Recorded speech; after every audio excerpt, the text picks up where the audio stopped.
Hi అండి. ఈరోజు మా ఇంట్లో చిక్కుడుకాయ తాలింపండి. మామూలు చిక్కుడుకాయ, గోరు చిక్కుడుకాయ తాలింపండి. తర్వాత కోడిగుడ్డు పొరుటండి, మెంతుకూర పప్పు అండి, తర్వాత పెరుగన్నం అండి, చపాతీ చేశానండి.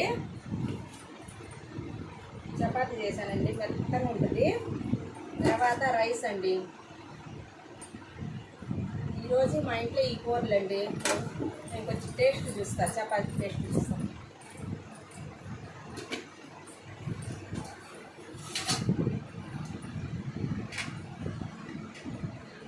కోడిగుడ్డు పొరుటు చపాతీ బాగుంటుందండి, సూపర్గా ఉంటుందండి.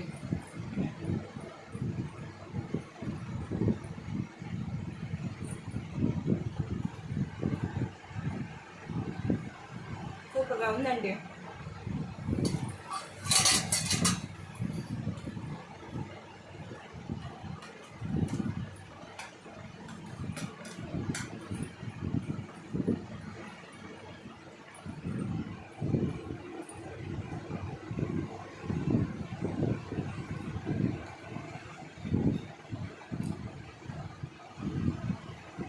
కోడిగుడ్డు పొరుటు, చిక్కుడుకాయ తాలింపు, మెంతుకూర పప్పు, చపాతీ, పెరుగన్నం, రైసు సూపర్గా ఉన్నాయి. మీరు ఇష్టపడితే ఒక లైక్ చేయండి, షేర్ చేయండి, సబ్స్క్రైబ్ చేయండి.